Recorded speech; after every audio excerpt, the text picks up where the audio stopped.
Hey guys, Art Decline here, Average Picker. So in continuing our series of looking at challenge lock pins, I present to you the humble standard pin. So I know you're probably thinking, standard pins, challenge lock? That doesn't make sense. But if we go back and think about it, to the basic picking, the cornerstone of picking thrives on and is built on feedback. And what's going to provide less feedback than a smooth, well-fit pin? That's, again, where we talk about tolerances.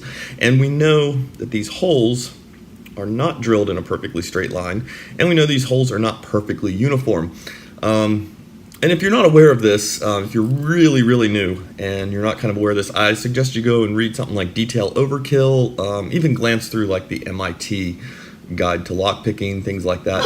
There's a lot of good things that kind of explain that. And let's see what the dog's barking at. And of course it was nothing. So if we think about it in terms of tolerances and feedback, unless you're being really, really careful shaping a pin, you are, no matter what you're doing to it, you're taking diameter off of it. And that diameter coming off of it, even a little bit, it's going to mean it fits in the chamber less well. And when it doesn't fit as well, that gives us more feedback. So a well-fitting standard pin will hold this thing in place a lot better, and it's going to give less feedback, and you're only going to have that little slight click that you may miss when it sets. And we can talk about oversetting and things like that, but we know, standard pins overset. I mean, they do. They will get into the shear line and grab the shear line. You don't necessarily need a serration or a divot or a cut to grab that shear line and get a pin to overset. Even you very new pickers out there that have kind of been recently subscribing, if you've even picked one lock, you've probably overset a pin the first time you tried to do it. So a standard pin will overset. So if we take these two ideas, that anytime we're shaping a pin, we're reducing its diameter, and that a standard pin will overset,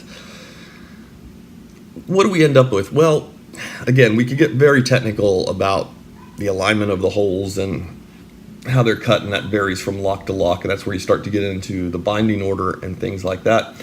But a really well-fit pin, placed well in the lock, it's going to be the first one to bind.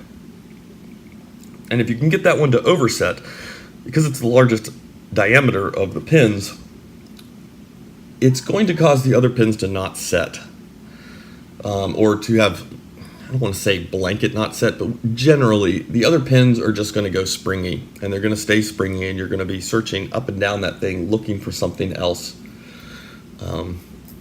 to give you some kind of feedback until you end up dropping that standard pin.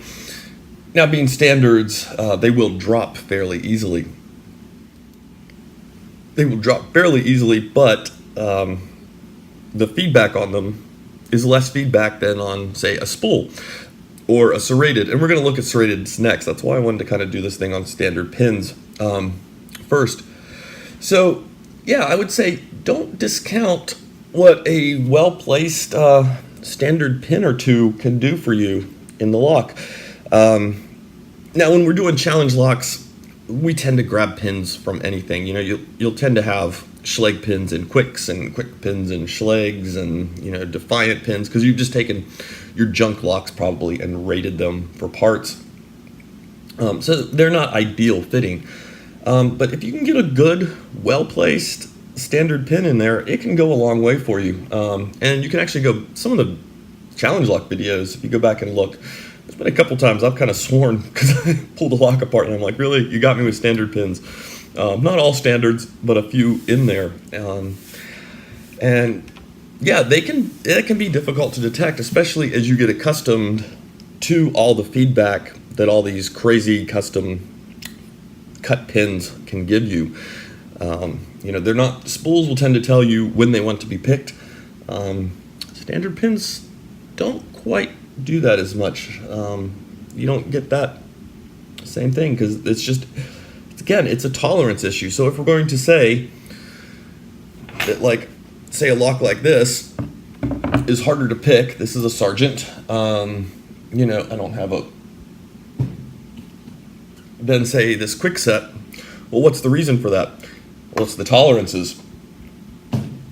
And like I said, a standard pin or so is going to help cut that tolerance down on the lock. So it's going to give you less feedback, and less feedback can make it a little more challenging. So don't discount the humble standard pin. So if you're really new to this and you're found it a little bit confusing, again, I don't want to get too technical about this. This information is out there, like detail overkill and things like that in PDFs.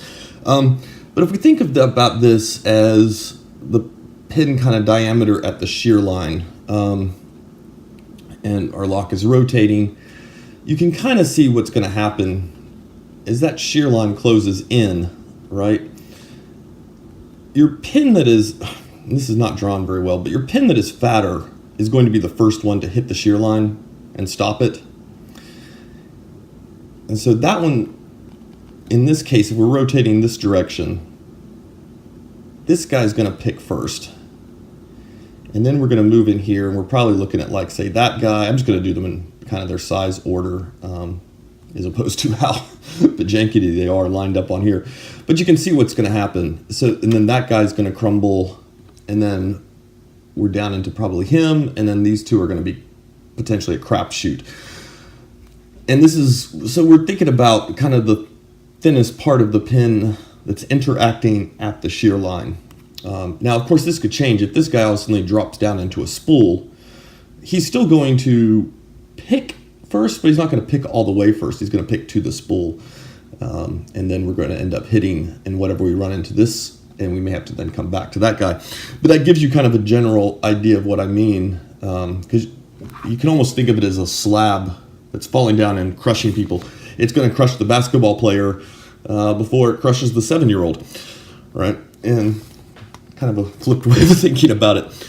But that's just kind of a quick little explanation on it if you're having trouble visualizing what I'm saying.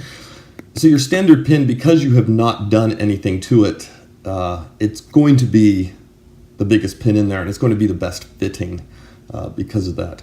But because as soon as you take, you know, your file to the pin, you're reducing it by even just a little bit, and that little bit is absolutely what picking is based off of. All right, guys. Anyway, yeah, hope you got something out of that. Have a good one. We'll do some picking probably in a little bit here.